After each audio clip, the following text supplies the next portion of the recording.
Hi everyone. Today I wanted to show up and see how I could be of support.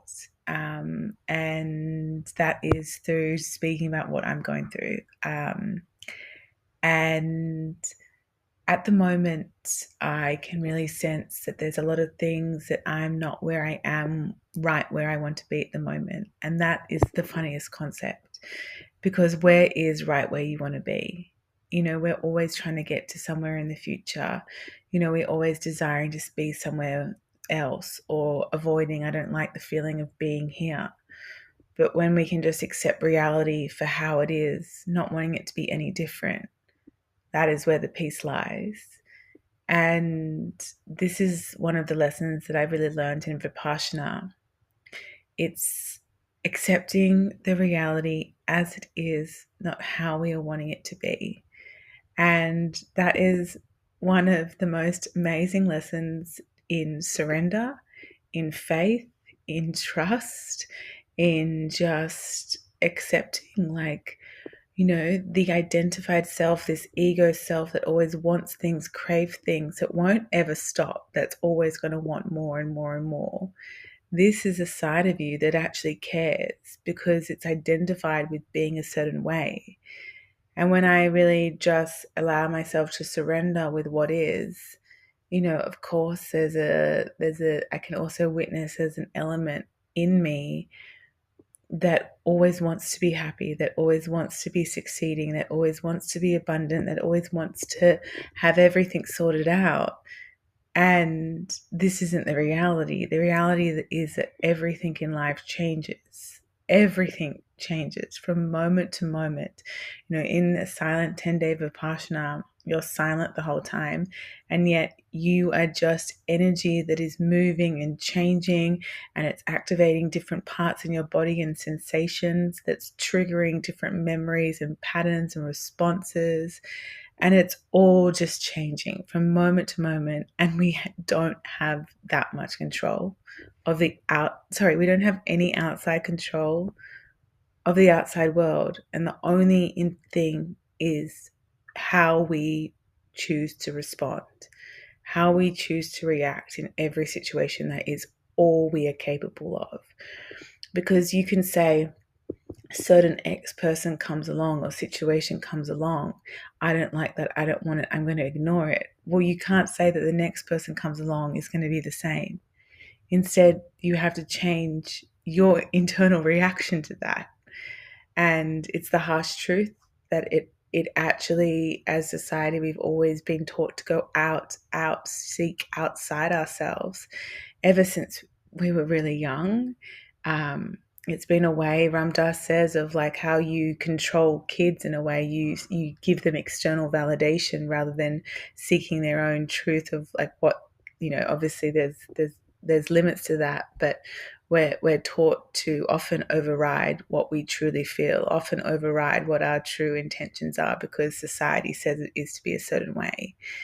And just going inwards and inwards and inwards and seeing those patterns of how we respond or how we react, and seeing, our true nature. When you go behind it all, there is a place in you that you'll find that is so equanimous, is so easy to any situation and to any outcome. And there's a place that can just witness it all. And you can start that witness now. It's just finding a certain level of stepping back from you and finding the person that is witnessing you speaking, or what is the mind that is noticing that you're taking a drink? What is the mind that is noticing that you're typing on your computer? What is the mind that is noticing that you're walking? And if you start this witness, you can start witnessing your patterns as well. So you can start noticing, I'm angry. Who is angry? Because there's a part of me that's witnessing me being angry right now. There's a part of me witnessing anger coming up in my body right now. There's a voice in me that's telling myself, don't react. They're different voices. So what is this witness that is witnessing the Shakti, the energy in front of me, and really tuning into that witness is a really good start to changing patterns. You might not get it instantly. You might keep on overriding that voice, and it's fine. It's just starting that contemplation.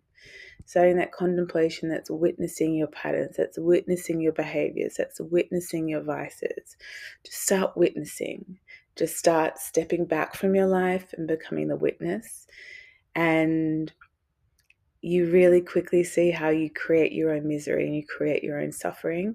And then it's up to your choice and to grace and to, finding support, to slowing down and to remembering that you are an energetic being that is able to be here with exactly what is at every moment in just complete loving awareness, no matter what the situation is.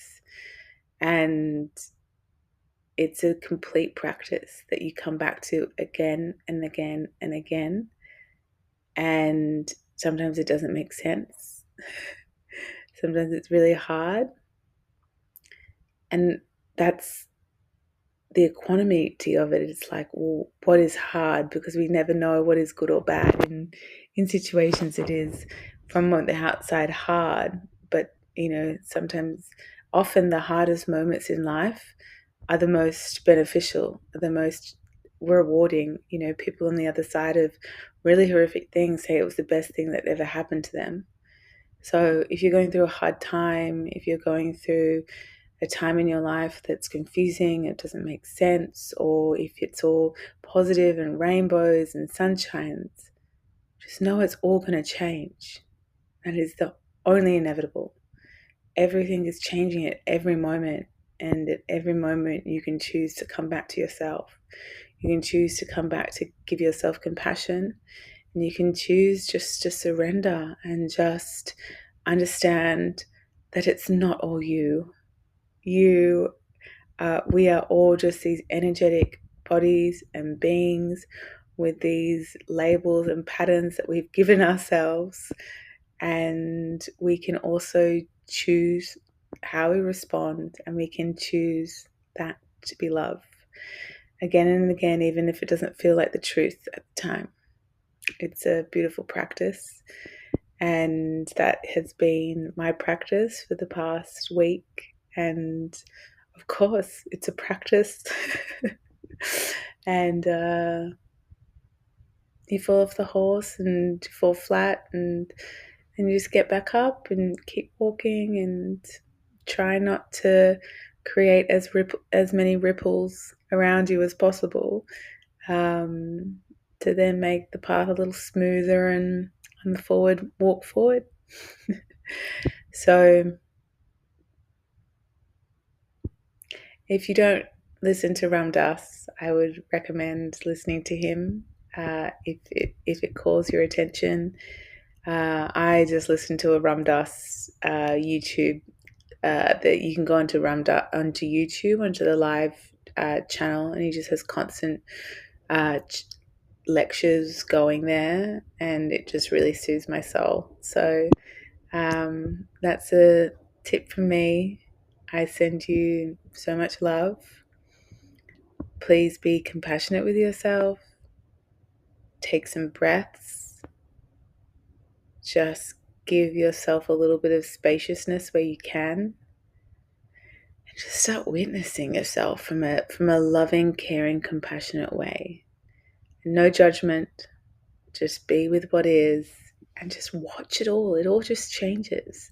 1 minute you can be angry, 1 minute you can be sad, the next minute your friend calls you and you're laughing, and then you've forgotten about it all. Just don't cling, don't get attached to any emotion. Just keep flowing, knowing that it's all going to change and life is going to flow the way it's going to want to flow. You don't have too much control. So there is some beauty in that too. That's what I'm feeling. Anyway, namaste. Lots of love. Bye.